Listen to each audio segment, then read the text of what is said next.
Bismillahirrahmanirrahim.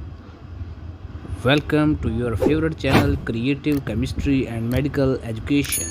Subscribe the channel to get more video lectures and latest updates. अस्सलाम वालेकुम students, कैसे हैं सब। उम्मीद है अल्लाह ताला के करम फजल से सारे खैर व आफियत के साथ होंगे। तो आज हम अपना नेक्स्ट लेक्चर स्टार्ट करने जा रहे हैं जो कि इंतहाई अहम लेक्चर है। इसमें हम 3-4 चीज़ें डिस्कस करेंगे। पहले नंबर पे उल्टी के असबाब, ये जो उल्टी आती है, वॉमिट होती है, तो कॉज ऑफ वॉमिटिंग कि उल्टी क्यों आती है, इसके क्या क्या रीज़न्स हैं, क्या क्या वजूहत हैं, क्या असबाब हैं। नंबर 2 कि उल्टी लाने वाली अद्वियात की दर्जाबंदी, ऐसी अद्वियात जिनको हम उल्टी रोकने के लिए नहीं बल्कि उल्टी लाने के लिए यूज़ करते हैं।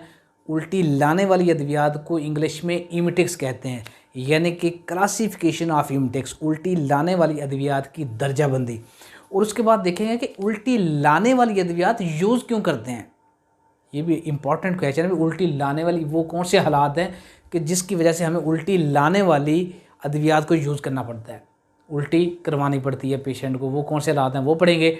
और इसके बाद पढ़ेंगे कि वो कौन से हालात हैं जिसमें फिर हम उल्टी लाने वाली अद्वियात को इस्तेमाल नहीं कर सकते, उल्टी लाने वाली अद्वियात ममनू करार दे दी जाती हैं।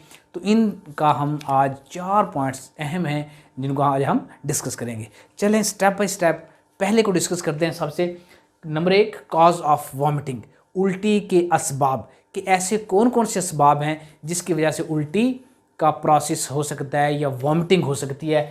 नंबर 1, रेडियोथेरापी कि रेडियोथेरापी की वजह से उल्टी आ सकती है। जी, रेडियोथेरापी की वजह से उल्टी आना नंबर 1। नंबर 2, एनेस्थीसिया, एनेस्थीसिया जब हम देते हैं पेशेंट को तो उसकी वजह से वॉमिटिंग हो सकती है। नंबर 3, ट्रैवल सिकनेस, जब कोई बंदा सफ़र करता है तो सफ़र की नकाहत की वजह से, कमज़ोरी की वजह से या डायरेक्ट सफ़र की वजह से भी उल्टी आ सकती है। उसके बाद है जी प्रेगनेंसी, प्रेगनेंसी मीन हमल के दौरान हामिला औरत को भी उल्टी आने की वजूहात हो सकती हैं, उल्टी आ सकती है, वॉमिट हो सकती है हमल की वजह से। और इसके अलावा बहुत सी अद्वियात हैं जिनमें वॉमिटिंग हो सकती है। फॉर एग्ज़ाम्पल मॉर्फिन है, एस्प्रिन है और कैंसर ड्रग्स हैं। तो इन बहुत सारी मेडिसिन को यूज़ करने से भी वॉमिटिंग की, उनके यानी कि साइड इफ़ेक्ट्स के तौर पे वॉमिट हो सकती है।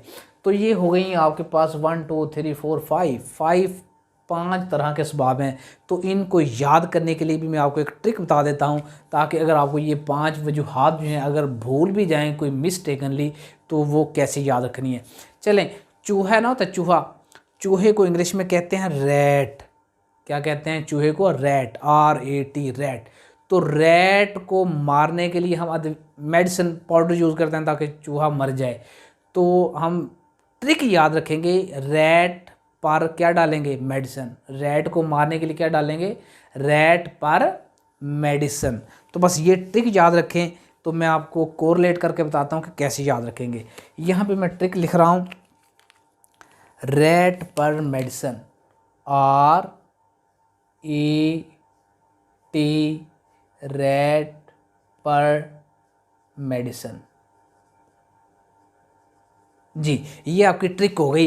तो इस ट्रिक से अब आपको क्या याद रहा? रैट पर मेडिसिन, यानी कि रैट का मतलब है रेडियोथेरापी, A का मतलब है एनेस्थीसिया, T का मतलब है ट्रैवल सिकनेस, यानी कि रेडियोथेरापी, दूसरे नंबर पे एनेस्थीसिया, तीसरे नंबर पे ट्रैवल सिकनेस, चौथे नंबर पे प्रेगनेंसी और 5वें नंबर पे मेडिसिन। यही आपकी तरतीब है। 1 number radiotherapy, 2 number anaesthesia, 3 number travel sickness, 4 number pregnancy, 5 number medicine. ये 5 वजूहात इस तरह से आप ट्रिक के ज़रिए याद रख सकते हैं, रैट पर मेडिसिन। इसके बाद हम देखते हैं क्लासिफिकेशन कि उल्टी लाने वाली अद्वियात कौन कौन सी हैं और उनकी दर्जाबंदी कैसे की जाती है, उनकी क्लासिफिकेशन कैसे की जाती है। क्लासिफिकेशन ऑफ इमिटिक्स या उल्टी लाने वाली अद्वियात की दर्जाबंदी। कुछ मेडिसिन हैं वो सेंट्रल इमिटिक्स होती हैं और कुछ मेडिसिन हैं वो पेरिफेरल एंटीमिटिक्स होती हैं। और उसके बाद कुछ मेडिसिन हैं जो स्लोली आहिस्ता आहिस्ता असर करती हैं, स्लोली एक्टिंग मेडिसिन है। तो सेंट्रल इमिटिक्स कौन सी हैं? एपोमॉर्फिन। सेंट्रल इमिटिक्स कौन सी हैं? एपोमॉर्फिन। और पेरिफेरल कौन सी हैं? इसमें मैंने 2 ग्रुप बना दिए। ए ए में है सॉल्ट ऑफ हैवी मेटल्स, यानी कि भारी धातों के नमकियात, भारी धातों के नमकियात, सॉल्ट ऑफ हैवी मेटल्स, यानी कि हम कहेंगे इसकी एग्जांपल कौन सी होगी, कैल्शियम सल्फेट और जिंक सल्फेट। यहाँ पे मैंने फार्मूला लिखा हुआ है, आप याद रखेंगे, उर्दू में लिख सकते हैं, इंग्लिश में लिख सकते हैं, कैल्शियम कैल्शियम नहीं, कॉपर सल्फेट और जिंक सल्फेट, ये हैवी मेटल्स हैं और ये सल्फेट जो है इनके सॉल्ट हैं, salt of heavy metals, copper sulphate, zinc sulphate. और उसके बाद है mustard hypertonic solution, mustard hypertonic solution अगर हम यूज़ करें विद हॉट वाटर, गर्म पानी के साथ, तो ये भी उल्टी लाने वाली अद्वियात में शामिल होगा। उसके बाद है स्लोली एक्टिंग मेडिसिन या स्लोली एक्टिंग इमिटिक्स, जो आहिस्ता आहिस्ता असर करती हैं। कौन कौन सी? पहले नंबर पे है वेजिटेबल इरिटेंट, कि सब्जियां, वो सब्जियां यानी कि वेजिटेबल इरिटेंट कौन कौन सी हैं? टिंचर सेनेगा, टिंचर सेनेगा और टिंचर एपिकेकोना, टिंचर सेनेगा और टिंचर एपिकेकोना। उसके बाद है जी अमोनियम कार्बोनेट, अमोनियम कार्बोनेट, ये हो गया। इसके बाद हम देखते हैं कि रीज़न, वजह क्या है कि हम उल्टी लाने वाली अद्वियात क्यों यूज़ करते हैं।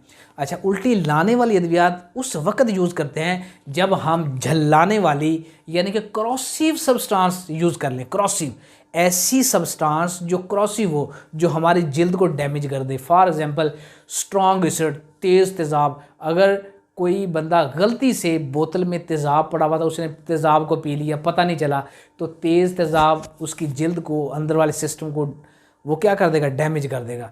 तो यानी क्रॉसिव सब्सटेंस अगर यूज़ कर लें तो हमें फिर उल्टी लाने वाली मेडिसिन यूज़ की जाती है। If the patient take strong acids and other toxic substance, और तेज़ाब के अलावा कोई भी जहरीली अद्वियात ले लें, यानी कि पॉइजन थी, स्प्रे पड़ा हुआ था दुकान पे, घर लेके आए तो किसी बच्चे ने गलती से पी लिया या किसी बड़े ने गलती से पी लिया जहर को, स्प्रे को, तो उस सूरत में भी उल्टी लाने वाली अद्वियात यूज़ करेंगे।